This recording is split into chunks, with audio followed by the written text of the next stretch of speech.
ಗೃಹಲಕ್ಷ್ಮಿ ಯೋಜನೆಗೆ major surgery ಮಾಡೋದಕ್ಕೆ planning ಆಗ್ತಾ ಇದೆ. ಗೃಹಲಕ್ಷ್ಮಿ ಹಣಕ್ಕೆ ಇನ್ನು ಮುಂದೆ ಬಯೋಮೆಟ್ರಿಕ್ ಕಡ್ಡಾಯ. ಯಾಕೆ ಅಂತಂದ್ರೆ ಕೆಲವು ಮೃತಪಟ್ಟಂತವರ ಖಾತೆಗಳಿಗೂ ಕೂಡ ಹಣ ಹೋಗ್ತಾ ಇದೆ. ರಿಪಬ್ಲಿಕ್ ಕನ್ನಡ ಮುಂಚೆನೇ ಹೇಳಿತ್ತು ಪರಿಷ್ಕರಣೆ ಮಾಡುವ ಅವಶ್ಯಕತೆ ಇದೆ, ಮಾಡ್ತಾರೆ ಅಂತೇಳಿ.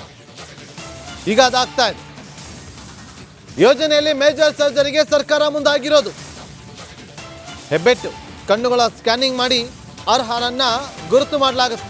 ಬೆಂಗಳೂರು 1 ಗ್ರಾಮ್ 1 ಸೇವಾ ಕೇಂದ್ರದಲ್ಲಿ ಈ ಪ್ರಕ್ರಿಯೆಗಳು ನಡೆಯುತ್ತೆ. ಬಾಪೂಜಿ ಸೇವಾ ಕೇಂದ್ರಗಳಲ್ಲಿ ಕೂಡ ಬಯೋಮೆಟ್ರಿಕ್ಗೆ ಅವಕಾಶ ಇರುತ್ತೆ. ಗೃಹಲಕ್ಷ್ಮಿಗೆ ಇನ್ನು ಮುಂದೆ ಬಯೋಮೆಟ್ರಿಕ್ ಕಡ್ಡಾಯ. ಗೃಹಲಕ್ಷ್ಮಿ ಹಣ ಬೇಕು ಅಂತಾರೆ ನೀವು ಬಯೋಮೆಟ್ರಿಕ್ ಕೊಡಲೇಬೇಕು. ಈಗ ಅನ್ನಭಾಗ್ಯದಲ್ಲಿ ಯಾವ ರೀತಿಯಾಗಿ ನೀವು ಬಯೋಮೆಟ್ರಿಕನ್ನು ಹೋಗಿ ಬಯೋಮೆಟ್ರಿಕ್ ಕೊಡ್ತಿರಲ್ಲ, ಹಾಗಾಗಿ ಗೃಹಲಕ್ಷ್ಮಿ ಹಣ ಬೇಕು ಅಂದರೂ ಕೂಡ ಇನ್ನು ಮುಂದೆ ಬಯೋಮೆಟ್ರಿಕ್ ಕಡ್ಡಾಯವಾಗಿರುತ್ತೆ.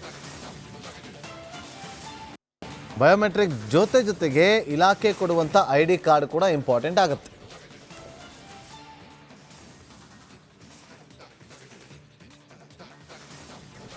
ನೋಡಿ, ತುಂಬ ಹಣ ಪೋಲಾಗ್ತಾ ಇತ್ತು. ಫಲಾನುಭವಿಗಳಿಗೆ ಕೊಡ್ತಾ ಇದ್ರು. ಅಂದರೆ ಏನು ಮಾಡ್ತಾಯಿದ್ರು ಫಲಾನುಭವಿಗಳ ಕುಟುಂಬಸ್ಥರು? ಫಲಾನುಭವಿ ಯಾರಿದ್ರು, ಗೃಹಲಕ್ಷ್ಮಿ ಖಾತೆ ಹಣವನ್ನು ಯಾರು ಪಡ್ಕೊಳ್ತಾ ಇದ್ರು, ಮನೆ ಯಜಮಾನಿ ಮೃತಪಟ್ಬಿಟ್ರೆ ಅವರು ಮಾಹಿತಿಯನ್ನು ಕೊಡ್ತಾ ಇರಲಿಲ್ಲ. ಅವ್ರ ಅಕೌಂಟಿಗೆ ದುಡ್ಡು ಬರ್ತಾ ಇತ್ತು, ಅದನ್ನು ಡ್ರಾ ಮಾಡಿಕೊಂಡು ಇವರು ತಗೋತಾ ಇದ್ರು. ಇದನ್ನು ಸರ್ಕಾರಕ್ಕೆ ಸಾಕಷ್ಟು ನಷ್ಟ ಆಗ್ತಾ ಇತ್ತು.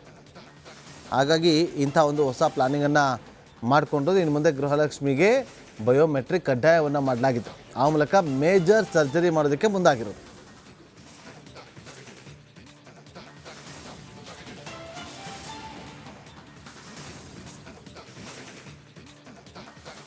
ಮತ್ತಷ್ಟು ಮಾಹಿತಿಯನ್ನು ಕೊಡೋದಕ್ಕೆ ನಮ್ಮ ಪ್ರತಿನಿಧಿ ವೀರೇಶ್ ನೇರ ಸಂಪರ್ಕದಲ್ಲಿ ಜಾಯ್ನ್ ಆಗಿದ್ದಾರೆ. ವೀರೇಶ್, ಯಾವಾಗಿಂದ ಈ ಒಂದು ಪ್ರಕ್ರಿಯೆ ಆರಂಭ ಆಗುತ್ತೆ?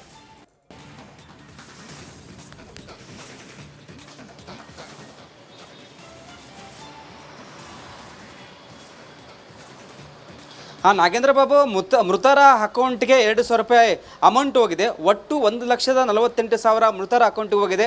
120 ಕೋಟಿ ಹೋಗಿದೆ ಎಂಬುದು ಒಂದು ಕಡೆ ಹೇಳಲಾಗ್ತದೆ. ಹೀಗಾಗಿ ಸರ್ಕಾರ ಈ ಒಂದು ಗೃಹಲಕ್ಷ್ಮಿ ಯೋಜನೆಯನ್ನು ಈಗ ಮಾರ್ಪಾಡು ಮಾಡಲು ಹೊರಟಿದ್ದಾರೆ. ಯಾರೆಲ್ಲ ಫಲಾನುಭವಿಗಳಿದ್ದಾರೆ, 1,48,00,000 ಜನ ಫಲಾನುಭವಿಗಳಿದ್ದಾರೆ, ಅವರು ಬಯೋಮೆಟ್ರಿಕ್ ಮತ್ತೊಮ್ಮೆ ಮಾಡಿಸಲು ಈಗ ಮುಂದಾಗಿದ್ದಾರೆ. ಅಂದರೆ ಹೆಬ್ಬೆಟ್ಟು ಸ್ಕ್ಯಾನಿಂಗು, ಕಣ್ಣುಗಳ ಸ್ಕ್ಯಾನಿಂಗು, ಫೇಸ್ ಸ್ಕ್ಯಾನಿಂಗು ಮತ್ತು ಆಧಾರ್ ಕಾರ್ಡ್ ಸ್ಕ್ಯಾನಿಂಗ್ ಮಾಡಲು ಮುಂದಾಗಿದ್ದಾರೆ.